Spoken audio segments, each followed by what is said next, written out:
ఈ పొనుగుపాడు గ్రామంలో ఒక చర్చి గోడ కూలగొట్టారు అన్న విషయం తెలిసి ఇక్కడికి రావడం జరిగింది.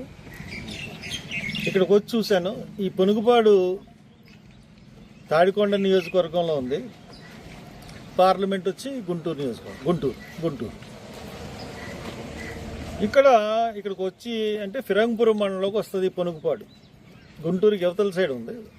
అవతల కూడా మన ఈ కాన్స్టిట్యున్సీ ఉంది తాడికొండ.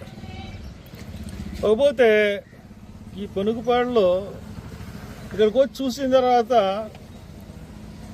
తెలుగుదేశం ప్రభుత్వం ఏ రకంగా చేసిందో కళ్ళకు కట్టినట్టు ఇక్కడ కనపడింది. ఒక విషయం నేను చెప్తా ఉన్నాను. ఇక్కడ వరుసగా ఒక హిందూ మందిరం ఉంది. ఏ మందిరం అది? రామాలయం. హిందూ రామాలయం ఉంది. రామాలయం ఆనుకునే ముస్లింల కబరిస్తాన్ ఉంది. ముస్లింల కబరిస్తాన్ ఆనుకునే చర్చ్ ఉంది. ఎప్పుడో బ్రిటిష్ కాలంలో హిందూ దేవాలయానికి 20 సెంట్లు ఇవ్వడం జరిగింది. ముస్లిం కబరిస్తానానికి 12 సెంట్లు ఇవ్వడం జరిగింది. ఇక్కడ చర్చికి 9 సెంట్లు ఇవ్వడం జరిగింది. ఇప్పుడు ఈ వరుసగా 3 ఉన్నాయి. మెయిన్ రోడ్డు ఆనుకుని ఉన్నాయి. ఈ గ్రామం యొక్క మెయిన్ రోడ్డుకు ఆనుకుని ఉన్నాయి. ఇక్కడ ఉన్నప్పుడు హిందూ రామాలయాన్ని ముట్టుకోలేదు. రామాలయాన్ని వెనకాల రోడ్డు ఉంది, చూశాను నేను. అలాగే కబరిస్తాను ముస్లింల ఆ స్థలాన్ని ఆనుకుని రోడ్డు ఉంది. అది ఏకంగా సిమెంట్ రోడ్డు కూడా వేశారు, దాన్ని ముట్టుకోలేదు. చర్చి వెనకాల కూడా రోడ్డు ఉంది. కానీ చర్చి వెనకాల రోడ్లో చర్చి స్థలాన్ని కూలగొట్టి వాళ్ళు చర్చి వెనకాల రోడ్డు ఫామ్ చేశారు. అంటే ఇది క్లియర్ కట్గా ప్రభుత్వానికి దళితుల మీద ఎంత ద్వేషం ఉంది అన్నది చాలా క్లియర్గా కనపడుతుంది. ఇది ఎప్పటి నుంచో నడుస్తున్న గొడవ, కోర్టులో కూడా ఉంది.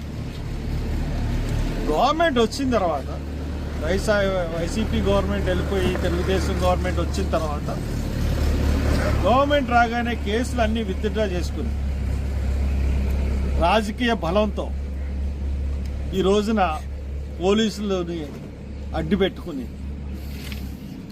ఒకే నైట్లో మొత్తం గ్రామస్తులందరినీ బంధించి, ఇక్కడ ఎస్సీలందరినీ బంధించి దళితుల్ని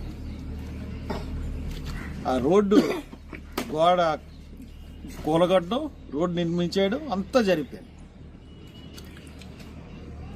ఇదే సంఘటన ఇంతకుముందు ఇదే జిల్లాలో జరిగింది. అది ఎక్కడంటే పర్చూరు నియోజకవర్గం, దేవరాపల్లి గ్రామం.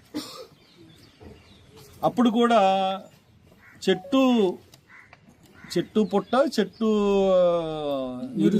నీరు చెట్టు ఆ కార్యక్రమంలో భాగంగా దేవరాపల్లి అనే విలేజ్లో 5 చెరువులు ఉన్నా కానీ పందం పట్టి అక్కడ ఎస్సీలు సాగు చేస్తున్న పొలాల్ని పాడు చేయాలనే ఉద్దేశంతో ఆ రోజు కూడా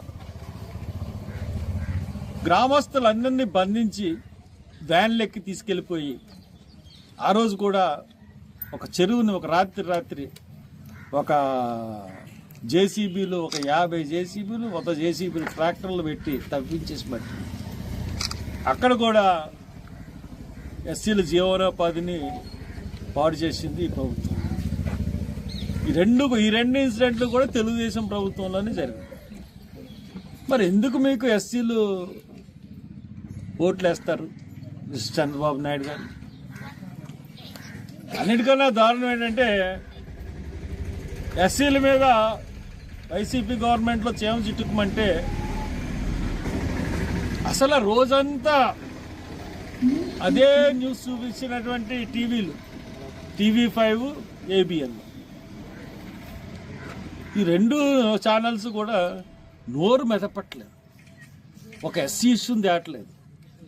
సుధాకర్ను వాడుకున్నారు, ఎరిచర్లు కిరణ్ కుమార్ హత్య చీరాల్లో హత్యను వాడుకున్నారు. అలాగే ఎన్నేకమనేది దళితుల హత్యని వాడుకుని వాళ్ళకి ఏదో చేస్తామని చెప్పి ఇప్పుడు ఎస్సీల మీద కక్ష పూని ఎస్సీలను ఏదో ఉద్ధరిస్తామని చెప్పి ఈ రోజున ఎస్సీల మీద కక్ష పూని రాగానే ఇటువంటి పనులు ఈ ప్రభుత్వం చేస్తూ ఉంది. అందు గురించి ఇక్కడికి రావడం జరిగింది. నేను ఇక్కడికి వచ్చిన తర్వాత ఇదంతా పేదవాళ్ళు ఉన్న అన్నిటికన్నా దారుణం ఏంటంటే చర్చికి అటేపు గోడ కట్టుకున్నారు కానీ ఇటేపు అంతా ఖాళీగానే ఉంది. వీళ్ళ దగ్గర అంతా డబ్బులు లేవు. చర్చినికి అవతలు కూడా పడితే అక్కడ కబ్రిస్తానికి గోడ మొత్తం 4 వైపులా గోడ ఉంది. హిందూ దేవాలయం అయితే పెద్ద పెద్ద గుళ్ళు కట్టుకున్నారు. ఇక్కడికి పేద దళితులు కాబట్టి ఇక్కడ 4 చోట్ల కూడా గోడ లేదు. దళ్ళు కట్టుకున్నారు, ఒక చోట మటుకు గోడ కట్టుకుని వాళ్ళ ఆస్తిని పరిరక్షించుకుంటారు. ఇటువంటి దాన్ని మీరు కూల్చేయడానికి మనసు ఎలా ఒప్పింది? కలెక్టర్, ఎస్పీ, అలాగే ఎంపీ, ఎమ్మెల్యే వీళ్ళు 4 కుమ్మక్కయ్యి చేసిన దారుణాతి దారుణం దళితుల మీద దాడి. SP, collector, MP, MLA. మరి నిజంగా నాకు ఎమ్మెల్యే గారి మీద చాలా సాఫ్ట్ కార్నర్. దళిత బిడ్డ, ఒక జీలు ఉన్నవాడు, తప్పకుండా ఈ ఇష్యూలో మీకు అండగా ఉంటాడని అనుకున్నాను. బహుశా అతని చేతులు కానీ కట్టేసి ఉంటుంటారు బహుశా, అయితే అతని మాట వినిపించకపోవచ్చు. అయినా కానీ స్టేట్మెంట్ ఇవ్వాలి ఆయన. నీ జాతి మీద జరుగుతున్నప్పుడు నువ్వు అలాగుంటే రేపొద్దున నువ్వు ఎలక్షన్లో నించుంటే నీ జాతి ప్రజలు నిన్ను ఎలాగ సపోర్ట్ చేస్తారు? శ్రావణ్ కుమార్ గారు, ఇట్స్ నాట్ గుడ్. ఒక చర్చి గోడల్ని నేను రాజమండ్రి, ఇక్కడికి ఎంత దూరం? విజయవాడ 200 కిలోమీటర్లు. విజయవాడ నుంచి ఇక్కడికి 150 కిలోమీటర్లు ఉంటుంది. 350 పైన ఉంటే తక్కువ ఉండదు. నేను అక్కడి నుంచి పండగ కదా, నిన్నటి వరకు పండగ. ఈ పండగ టైంలో ఇబ్బంది పెట్టడం ప్రజల్ని బాగుండదు, పోలీసు ప్రభుత్వాన్ని ఇబ్బంది పడడం బాగుండదని 4 రోజులు వేసేయండి. ఇమ్మీడియట్గా నేను చెప్తా ఉన్నాను, ప్రభుత్వాన్ని హెచ్చరిస్తున్నాను. ఇమ్మీడియట్గా ఈ పేద ప్రజల్ని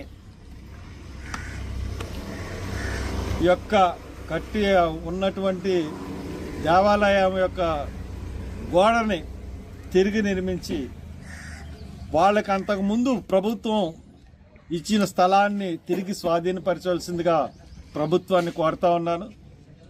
లేదంటే మీరు అక్కడ రోడ్డు వేయలేరు. మీరు ఎందుకైతే రోడ్డుకి నిర్దేశించారో మీరు రోడ్డు వేసి వెళ్తే మరుసటి రోజునే ఆ రోడ్డుని పాడు చేసేస్తాం. మేము ఎవరు పాడు చేస్తున్నారో తెలీదు, అలాగుంటుంది. కాబట్టి ఇది బెదిరింపు అనుకోండి, కవ్వింపు అనుకోండి, ఏమన్నా అనుకోండి, మీరు కానీ తిరిగి మామూలుగా ఆ ప్రభుత్వ స్థలాన్ని యాజ్ ఇట్ ఈజ్ ఇంతకుముందు ఎటువంటి స్థాయిలో ఉందో అలా చేసి అప్పగించమని కోరుతూ సెలవు తీసుకుంటాం.